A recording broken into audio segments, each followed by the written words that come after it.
Bonne nouvelle pour les salariés car c'est peut-être la fin des notes de frais. C'est en tout cas le défi que s'est lancé la start-up Mooncard, créée en 2016. Elle vient tout juste de lever 20 millions d'euros pour libérer, c'est ce qu'ils disent, tous les salariés et dirigeants européens de leur charge mentale professionnelle. Tristan Letertre, cofondateur et président de Mooncard, est notre invité. Bonjour. Bonjour Eva. Bienvenue sur le plateau de Smartech. Pourquoi parlez-vous de charge mentale pour les salariés, Tristan Letertre ? Alors parce que c'est tout ce qui est frais, achats, la manière de dépenser de l'argent en entreprise, c'est un sujet d'organisation administratif, mais c'est surtout un sujet d'argent. Et aujourd'hui, même encore en 2021, la plupart des salariés français utilisent leurs moyens de paiement personnels, avancent de l'argent, que ce soit pour acheter un taxi, un restaurant, parfois des fournitures, et se font rembourser après. Et cette gestion de l'argent en général est assez anxiogène. Il y a un sujet un peu presque de confiance entre l'entreprise et le salarié. Et donc nous, on est venu avec une solution très nouvelle sur ce problème. On va en parler évidemment de votre solution. En tout cas, vous n'avez pas peur d'employer le mot charge mentale pour les notes de frais. Oui, on a réalisé un certain nombre d'études, notamment avec l'IFOP, qui montre que ce sujet des frais, des achats, de la gestion de l'argent en général est l'une des préoccupations numéro 1 des collaborateurs, notamment d'ailleurs quand ils rentrent chez eux à la maison le week-end, le soir, ils pensent au travail, 80% d'entre eux, et un des sujets récurrents, c'est tout ce qui est notes de frais. Tristan Letertre, au moment de la création de Mooncard, l'offre de ce type de solution était-elle inexistante ? Vous étiez un peu nouveau ? Alors nous, en fait, on réunit deux mondes, j'ai l'impression qu'ils ne se parlaient pas. Il y a le monde du logiciel de l'entreprise qui tentait d'apporter certaines solutions autour des frais. Il y a des apps qui existaient avant nous, évidemment. Et puis le sujet des cartes bancaires, alors qui est un peu poussiéreux. Très peu de gens en France ont une carte d'entreprise. Et je crois que vous n'en avez pas pour vos frais. Voilà, c'est le meilleur exemple. Et au fait, nous, on pense que la solution vient en réunissant ces deux mondes, c'est-à-dire un logiciel et remettre une carte de paiement aux collaborateurs. Voilà, on veut équiper tous les salariés français et européens de cartes de paiement. Donc fini, on est d'accord, la saisie de ces dépenses du mois sur un fichier Excel, comme j'en parlais tout à l'heure, ça c'est bel et bien fini. Oui, notre concurrent c'est le tableur, la graffeuse aussi avec les tickets. Donc on apporte digitalisation et puis surtout de l'automatisation. Comment fonctionne alors exactement votre solution ? Vous parlez donc d'une carte de paiement, expliquez-nous comment ça marche. Oui, alors Mooncard c'est une carte de paiement, je vous ai voilà, elle est là. Une, voilà, très vraiment comme une carte de paiement Visa. Exactement, elle permet de payer partout, en l'occurrence c'est une Visa. Et puis derrière, à chaque paiement, que ce soit en situation de déplacement, en mobilité, le collaborateur paye et alors il reçoit des alertes parce que dans certains cas, il doit toujours prendre en photo le justificatif, mais même s'il ne le fait pas, au fait, toute notre technologie de paiement pré-remplit la note de frais. Donc l'utilisateur évite de saisir à la main, il a juste à valider ce qui lui est proposé. Et puis derrière, il y a un enjeu, alors que les collaborateurs ne voient pas forcément, qui est l'enjeu de comptabilité, puisque derrière chaque employé, derrière chaque note de frais, il y a des comptables qui travaillent.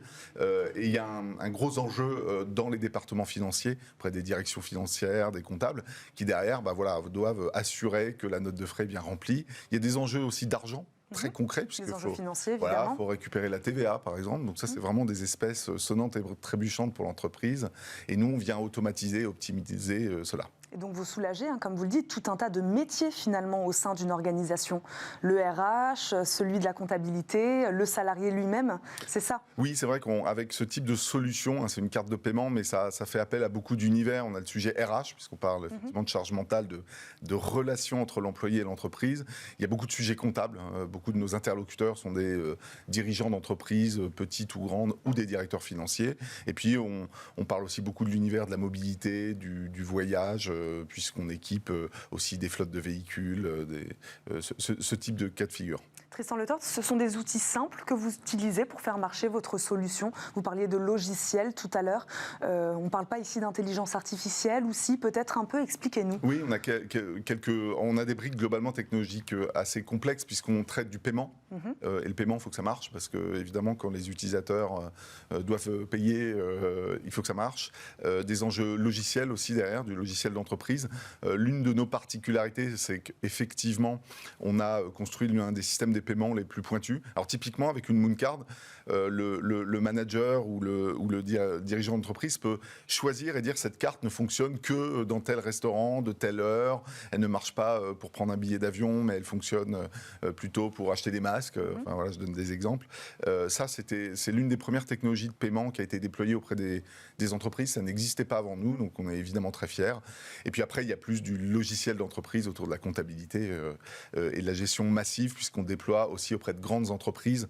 Donc là, vous avez toute la complexité des grandes organisations.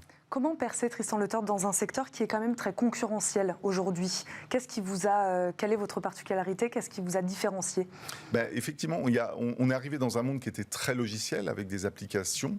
Donc ça, c'est vrai qu'on n'est pas les premiers là-dessus. Par contre, on est les premiers à vraiment avoir fait le logiciel et le moyen de paiement. Donc on a d'un côté, j'ai envie de dire, on a les concurrents des deux mondes, même si on se sent un peu seul, en tout cas dans notre quotidien auprès des entreprises. En général, les interlocuteurs sont émerveillés de savoir qu'une solution comme ça existe. Donc on a des banques qui sont parfois un peu concurrentes, et puis les logiciels effectivement de frais, mais cette approche est un peu unique. Et vous avez quand même réussi à multiplier, je crois, par 10 votre chiffre d'affaires en 2 ans. Donc en effet, on peut parler d'efficacité et de succès de Mooncard. On y vient donc à cette levée de fonds de 20 millions d'euros. Quel était l'objectif ici ?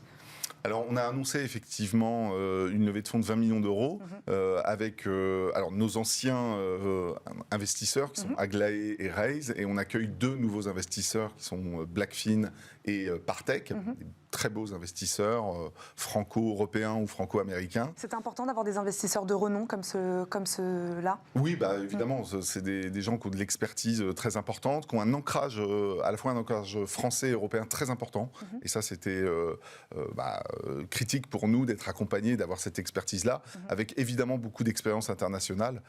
Donc ça nous aide à aller plus vite. Donc expansion à l'international, vous recrutez du coup aussi, j'imagine ? Oui, on continue notre avance sur le produit, donc beaucoup de recrutement dans le domaine tech. Vous connaissez les enjeux sur ce secteur-là, vous en parlez et vous en parlerez dans l'émission.